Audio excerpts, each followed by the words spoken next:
Hello everyone, I welcome you all at pathfinder platform. Pathfinder platform में आपका स्वागत है। देखिए, अभी मॉनेटरी पॉलिसी कमेटी की मीटिंग होती है 10 अगस्त को, और 10 अगस्त को डिसाइड होता है कि रेपो रेट के अंदर फिर से कोई भी चेंज नहीं किया जाएगा।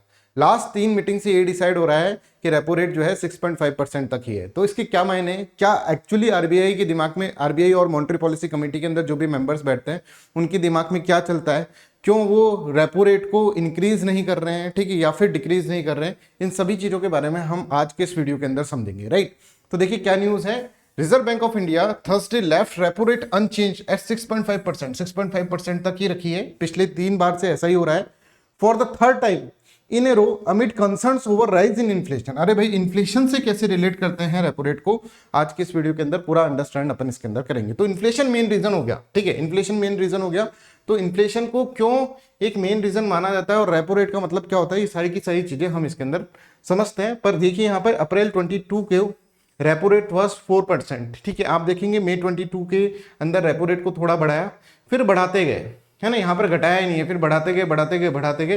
फिर फैब के अंदर आकर हमने रेपो रेट को क्या करा, एक पॉज लिया, ठीक है, यहाँ पर पॉज लिया। अब ये ऐसा क्यों हुआ कि ऐसा इसके अंदर हमेशा बढ़ाया ही क्यों गया, घटाया क्यों नहीं गया कभी, ठीक है, और यहाँ पर आकर पॉज क्यों ले लिया। और फिर इसके बाद देखिए यहाँ पर पॉज अभी तक चले रहा है, 3 बार से लगातार पॉज यहाँ पर चल ही रहा है। इसको अपन हॉकिश पॉज भी बोल रहे हैं। क्या होता है इसका मतलब, इसको अपन अंडरस्टैंड करेंगे। बट बिफोर स्टार्ट आपको पहले ये समझना पड़ेगा what is repo rate. Repo rate भाई साहब होता क्या है, ये अपन को समझना पड़ेगा। तो लेट्स अंडरस्टैंड दिस वर्ड, ठीक है। यहाँ पे हम समझते हैं, फिर हम आरबीआई के गवर्नर का जो स्टेटमेंट है वो हम इसके अंदर समझेंगे, तो आपको क्लियर कट अंडरस्टैंडिंग हो जाएगी। देखिए क्या होता है कि बैंक जो है ना, ये आरबीआई से उधार लेते, आरबीआई से लोन लेते हैं। जैसे हम बैंक से लोन लेते हैं ना, वैसे बैंक जो होंगे वो किससे लोन लेते हैं, आरबीआई से लोन लेते हैं। तो बैंक जब आरबीआई से लोन लेते हैं, मान लीजिए बैंक ने आरबीआई से 100 रुपीज लोन लिया, तो आरबीआई इनको फ्री में लोन नहीं देता है, ठीक है, कि इनके ऊपर कुछ इंटरेस्ट रेट लगाता है ना। जैसे मान लीजिए इंटरेस्ट रेट यहां पर आप फॉर एग्जांपल 4% आरबीआई ने इंटरेस्ट रेट लगा दी, ठीक है। क्या करा, बैंक ने 100 रुपीज आरबीआई से उधार लिए और आरबीआई ने 4% इंटरेस्ट रेट यहां पर लगा दी। तो दिस इंटरेस्ट रेट, ये जो इंटरेस्ट रेट है ना, this is known as what, this is known as repo rate. इसको हम रेपो रेट बोलते हैं, रेपो रेट। अगर मैं आपसे पूछूं यहां पर रेपो का मतलब क्या है, यहां पर रेपो का मतलब है रीपर्चेजिंग ऑप्शंस। अब रीपर्चेजिंग ऑप्शन का मतलब क्या होता है, ये मैं अभी आपको बताता हूं। ये यहां पर समझ के, ये 4% जो होता है that is known as what, that is known as repo rate, है ना। अब बैंक जो है आरबीआई से 100 रुपीज लेते हैं यहां पर 4% इंटरेस्ट रेट पे फॉर एग्जाम्पल, और नीचे मार्केट के अंदर, मार्केट के अंदर ये दे देते हैं पैसा किसको, जैसे मार्केट में आपको और मेरे को ये 100 रुपीज दे देते हैं। अब अगर बैंक को कमाना है, अगर बैंक एनजीओ नहीं है, एनजीओ नॉन गवर्नमेंटल ऑर्गेनाइजेशन नहीं बनना है और उसको खुद को कमाना है, तो ऑब्वियसली यहाँ पर रेट जो होगी, रेट ऑफ इंटरेस्ट, जो मेरे को लोन दिया या फिर इनमें से किसी भी पर्सन को लोन दिया, मार्केट के अंदर लोन दिया बैंक ने, तो उसको रेपो रेट से ज्यादा देना पड़ेगा, 5% पे उसको लोन देना पड़ेगा। I hope you are getting this one. तभी जाकर आरबीआई, सॉरी, बैंक जो होगा वो कमा पाएगा, क्योंकि बैंक देखो उसको बदले में 104 रुपए दे रहा है फॉर एग्जाम्पल, और यहां से फिर यहां पर उसके पास 105 रुपए आ जाएंगे। तो 1 रुपए बैंक की इनकम इस तरह से हो जाएगी। तो यहां से लेकर यहां पर दे रहा है, बट इसका इंटरेस्ट रेट कम होना होगा और इसका इंटरेस्ट रेट ज्यादा होना होगा, तभी जाकर इसको फायदा होगा। मतलब ये डायरेक्टली मुझको इंपैक्ट कर रहा है कि आरबीआई अपनी रेपो रेट बढ़ाता है घटाता है, तो मेरा यहाँ पे लोन रेट बढ़ जाता है घट जाता है। समझ में आ रहा है कि यहाँ पर जो मैं लोन ले रहा हूँ बैंक से वो इंक्रीज और डिक्रीज हो रहा है। फॉर एग्जाम्पल जैसे हमने यहाँ पर कहा है कि आरबीआई ने अभी रेट जो है वो क्या कर रखी है, 4% मान लीजिए कर रखी है। आरबीआई कल को 10% इंटरेस्ट रेट कर देता है, 10% इंटरेस्ट रेट कर देगा, तो क्या हो जाएगा कि बैंक को भी यहां पर 10% से ज्यादा, बैंक मान लीजिए फिर 12% इंटरेस्ट रेट कर देता है, तो मेरा जैसा आदमी जो होगा, कॉमन मैन होगा, उसको दिक्कत आ जाएगी। वो पहले 100 रुपए ले रहा था और बैंक को 105 रुपए दे रहा था। अब यहां पर 100 रुपए लेगा तो बैंक को कितना रुपए देना पड़ेगा, इसको 112 रुपए देना पड़ेगा, 112 रुपीज को देना पड़ेगा। तो मेरे जैसे लोगों को लोन लेने में, आपके जैसे लोगों को लोन लेने के अंदर क्या हो जाएगा, दिक्कत आ जाएगा। हम हो सकता है कि फिर हम लोन ही नहीं ले, ठीक है। मान लीजिए कि मेरे को एक मार्कर खरीदना है, ठीक है, ये मार्कर मेरे को खरीदना है। अब मार्कर खरीदने के लिए मेरे को लोन लेना था, आरबीआई ने यहाँ पर लोन रेट कर रखी है 4%, ठीक है। तो 4% कर रखी है, तो मतलब बैंक ने कर रखी होगी 5% के आसपास, एग्जाम्पल ये अपन ले रहे हैं। तो मैं बैंक से लोन ले लूंगा, इस मार्कर का प्राइस 100 रुपए ऐसे मानकर चलो, है ना। मैं बैंक से लोन ले लूंगा 100 रुपए का और मार्कर खरीद लूंगा, फिर बैंक को चुकाता रहूंगा, 105 रुपए चुकाने मैं अपने आप इसके अंदर चुका दूंगा। बट अगर मान लीजिए आरबीआई यहाँ पर अपना रेपो रेट 10% कर देता है, तो अब मैं बैंक से लोन नहीं ले पाऊंगा। क्यों नहीं ले पाऊंगा? बिकॉज यहां पर मुझे जो चुकाना पड़ेगा वो 110 रुपए चुकाना पड़ेगा फिर बैंक को, 110 या फिर 112 रुपए, क्योंकि यहां पर अगर ये 10% करता है तो बैंक कुछ तो कमाएगा, बैंक यहाँ पर 12% पे मेरे को लोन देगा। तो इसके कारण क्या होगा, मैं मार्कर खरीदूंगा नहीं। राइट, समझ में आ रहा है? तो जब भी आपको मार्केट के अंदर मनी सप्लाई इंक्रीज करना है, आरबीआई को जब भी मार्केट के अंदर मनी सप्लाई इंक्रीज करना है, तो आरबीआई क्या करता है, अपनी रेपो रेट को इंक्रीज कर देता है, रेपो रेट को डिक्रीज कर देता है, जिससे कि मार्केट के अंदर मेरे जैसे लोग क्या करें, मार्कर खरीद पाए। अच्छा, अब यहां पर देखो एक और समस्या है। मान लीजिए मैंने मार्कर खरीदा, ठीक है, मार्कर खरीदा तो मार्कर की डिमांड बढ़ जाएगी एकदम से, क्योंकि मेरे पास पैसा आ गया और मैंने मार्कर खरीद लिया, मार्कर की डिमांड बढ़ गई, और मार्कर की डिमांड बढ़ जाएगी तो मार्केट का प्राइस भी बढ़ जाएगा, मार्कर का प्राइस भी बढ़ जाएगा ऑब्वियसली, क्योंकि सप्लाई तो क्या है, 10 ही मार्कर है मान लीजिए मार्केट के अंदर, और एकदम से मेरे जैसे बहुत सारे लोग आ गए कि हमको मार्कर चाहिए, तो मार्कर का प्राइस विल इंक्रीज। तो यहां पर अपन ये समझ रहे हैं कि जब रेपो रेट डिक्रीज होता है तो आप यहां पर समझो मनी सप्लाई जो है मार्केट के अंदर वो इंक्रीज हो जाता है, और मनी सप्लाई मार्केट के अंदर इंक्रीज हो जाएगा तो इन्फ्लेशन इंक्रीज हो जाएगी। समझ में आ रहा है? तो इन्फ्लेशन इंक्रीज हो जाएगी। तो आरबीआई ने अप्रैल के महीने के अंदर, आप देखेंगे अप्रैल के महीने के अंदर रेपो रेट कर रखी थी 4%।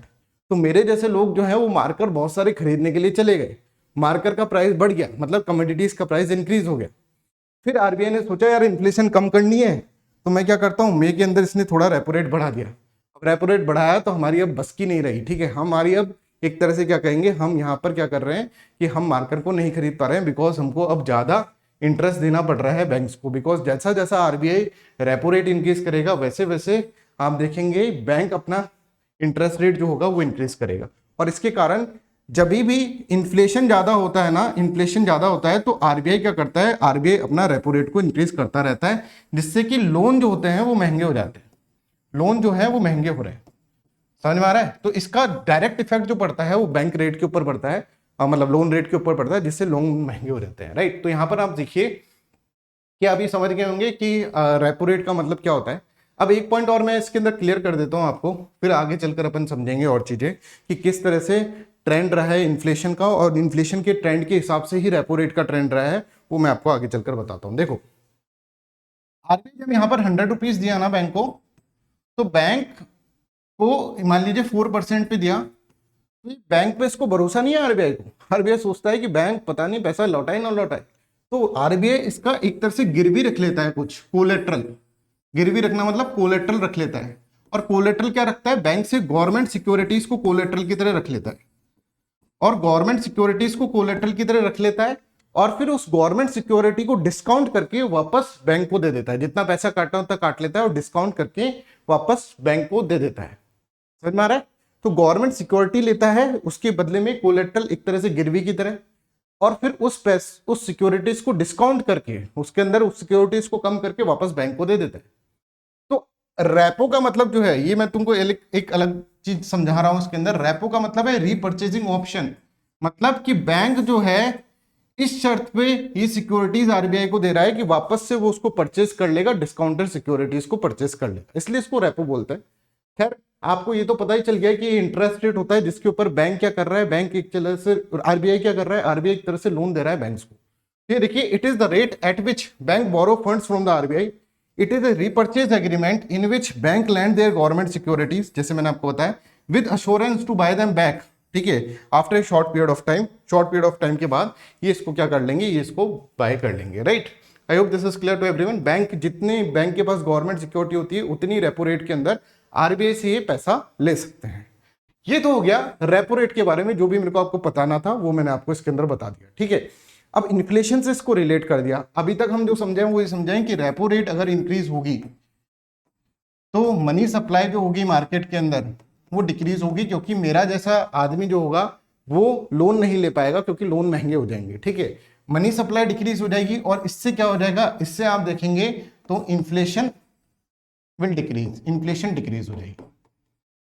और दूसरी चीज ये समझाएं कि रेपो रेट अगर आप क्या करेंगे, कम करेंगे, तो मनी सप्लाई इंक्रीज हो जाती है मार्केट के अंदर, और इससे क्या होगा, इन्फ्लेशन जो होगा वो भी इंक्रीज हो जाएगा, क्योंकि मेरे जैसे आदमी जो होंगे लोन लेकर मार्कर खरीद लेंगे, मार्कर की डिमांड विल इंक्रीज। ठीक है, इतना समझ में आ गया था सबको। अब यहां पर देखिए आरबीआई के गवर्नर ने क्या करा है, the job on inflation is still not done, मतलब अभी तक इन्फ्लेशन कंट्रोल हुई नहीं है। इसलिए हम रेपो रेट को कम नहीं कर रहे हैं, समझो, इसलिए रेपो रेट को कम नहीं कर रहे हैं बिकॉज इन्फ्लेशन अभी कम नहीं हुई है। अगर हम रेपो रेट को कम कर देंगे तो इन्फ्लेशन बढ़ जाएगी। Inflationary risk persist amidst volatile international food and the energy prices. अगर हम इंटरनेशनल प्राइसेस देखें फूड के तो बहुत ही वॉलेटाइल चल रहा है, ऊपर नीचे हो रहा है बहुत, है ना। तो यहाँ पे अनसर्टेनिटीज हैं, लिंगरिंग जियोपॉलिटिकल टेंशंस, अभी क्या टेंशंस है वो सब चीजें मैं आपको बताऊंगा। And weather related uncertainties, monsoon का भी कोई भरोसा नहीं है, एल नीनो आ रहा है तो हमारा हो सकता है फूड प्राइस और ज्यादा इंक्रीज हो जाए बिकॉज ऑफ द, अगर हमारा एग्रीकल्चर ठीक नहीं होता है तो हो सकता है कि फूड प्राइस ज्यादा हो जाए, राइट। तो ये सब रीजन उन्होंने दिए हैं, इसलिए हमने रेपो रेट को कम नहीं करा है। इसलिए ऐसा हुआ है कि हमने रेपो रेट को अभी यहां पर ऐसा समझा जा रहा था कि रेपो रेट आरबीआई हो सकता है कम कर दे, जिससे कि हम जैसे लोग जो हैं उनके लोन सस्ते हो जाएं और हम क्या करें, कुछ कुछ चीजें खरीद ले, घर वर खरीद ले, ठीक है। बट अभी रेपो रेट को कम नहीं करा गया है आरबीआई के द्वारा, है ना। तो ये है कि लोन जो सस्ते होने की आशाएं लेकर बैठे थे वो सस्ते नहीं होंगे। हाँ, बढ़ाया भी नहीं है, अगर बढ़ा देते तो और महंगे हो जाते लोन, ठीक है। तो I hope this is clear to everyone, यहां तक सबको क्लियर है। अब यहाँ पर एक चार्ट तो है कि हमारा इन्फ्लेशन का, जिसके अंदर ये ब्लू लाइन दिख रही है ना, दैट इज रिटेल इन्फ्लेशन, और एक चार्ट आप देखिए यहाँ पे रेपो रेट का है। अब यहाँ पर देखिए जैन 2022, ठीक है, इसके बाद आप देखते हैं कि जैन 22 के बाद इन्फ्लेशन जो है वो इंक्रीज होती जा रही है, ठीक है, इन्फ्लेशन एकदम से इंक्रीज हो जाती है। तो इन्फ्लेशन एकदम से इंक्रीज हो जाती है यहाँ पर, और इस पीरियड के अंदर इन्फ्लेशन यहाँ पर देखिए इंक्रीज ही रह रही है, ठीक है। अगर आप देखेंगे इस पीरियड के अंदर इन्फ्लेशन जो है वो इंक्रीज रह रही है। तो इस पीरियड के अंदर अप्रैल 2022 से लेकर अगर हम देखें तो यहाँ पर आप देखेंगे अप्रैल 22 से लेकर अगर आप देखेंगे तो यहाँ पे रेपो रेट को भी इंक्रीज किया जा रहा है। क्यों किया जा रहा है? क्योंकि अगर रेपो रेट को डिक्रीज कर देंगे तो इन्फ्लेशन और ज्यादा बढ़ जाएगी, है ना। इसके बाद देखिए आप यहाँ पर आकर थोड़ा सा चीजें अच्छे से बैठी हैं, ठीक है, मतलब थोड़ा सा चीजें सही हुई है, ठीक ठाक हुई है। तो आप यहाँ पर देखेंगे इसके बाद अगर हम देखें तो यहाँ पर रेपो रेट को क्या करा गया है, कांस्टेंट रखा गया है। रेपो रेट को कांस्टेंट इसलिए रखा गया है बिकॉज इन्फ्लेशन अभी कंट्रोल अपनी, मतलब इन्फ्लेशन हमारे लेवल के अंदर है, कंट्रोल के अंदर है, ठीक है। तो I hope this is clear to everyone, यहां तक आपको इसके अंदर इस तरह से समझ में आ रहा है। अब देखिए क्या हो रहा है कि आरबीआई चाहता है कि इन्फ्लेशन, आरबीआई को गवर्नमेंट ने ये बोल रखा है कि भाई देखो तुम इन्फ्लेशन को कंट्रोल करके रखो। आरबीआई ने बोला कितना कंट्रोल करके रखें, तो एक उर्जित पटेल कमेटी की रिकमेंडेशंस थी जिसके अकॉर्डिंग गवर्नमेंट ने एक जॉब दिया आरबीआई को कि तुम इन्फ्लेशन 4+-2 रखो, मतलब इस रेंज में रखो, 2 से 6 की रेंज में, है ना। अभी अगर हम देखेंगे रिटेल इन्फ्लेशन जो चल रही है 4.81 चल रही है। अब आरबीआई है ना वो बोल रहा है कि मेरे को इन्फ्लेशन लेकर आनी है 4% पर, मैं 4% पे लाना चाहता हूं। अभी ये देखिए अगर आप देखेंगे मई के महीने में 4.3% तक इन्फ्लेशन चली गई थी हमारी रिटेल इन्फ्लेशन जो है, ठीक है। बट आप देखेंगे 4.81 वापस हो गई क्योंकि वेजिटेबल्स और पल्सेस की प्राइस ज्यादा हो गई। तो आरबीआई को अगर मान लीजिए ये ट्रेंड चल रहा होता तो आरबीआई हो सकता था रेपो रेट कम कर देता, पर आरबीआई ने कहा कि भाई इन्फ्लेशन वापस से इंक्रीज हो गई है तो उसको वापस से हमको पॉइंट पर लेकर आना है। 4 हमारा टारगेट है, जिस दिन 4 पे आ जाएगा उस दिन हम क्या करेंगे, उस दिन हम रेपो रेट को डिक्रीज भी कर सकते हैं, ठीक है। तो I hope this is clear to everyone. यहाँ पर अगर आपको दिखाऊं मैं तो आरबीआई के गवर्नर का ये स्टेटमेंट है, देखिए the MPC decided to keep the policy repo rate unchanged at 6.5%। जैसे मैंने आपको बताया द एमपीसी रिमेन्स रिजोल्यूट, कि मतलब इसने अभी तक यही इसका कमिटमेंट है कि 4% टारगेट को हमको क्या करना है, अचीव करना है। इसलिए हमने रेपो रेट को डिक्रीज नहीं करा। आई होप आप ये सब चीज समझ रहे होंगे। और इसके अलावा और जो कारण मुझको दिखते हैं वो ये है कि वर्ल्ड के अंदर इकोनॉमिक कंडीशंस अभी इस तरह से बहुत ही ज्यादा अनप्रेडिक्टेबल है। अगर हम देखें Chinese economy falls into deflation, China के अंदर डिफ्लेशन आ रहा है और चाइना एक तरह से ग्लोबल सप्लायर है, उसके अंदर डिफ्लेशन आना मतलब कि संकट की घड़ी आ जाना पूरे वर्ल्ड के ऊपर, है ना। हमने कोविड-19 के अंदर भी देखा था, जैसे ही चाइना ठप पड़ा तो सप्लाई चेन बिल्कुल डिसरप्ट हो गई थी, राइट।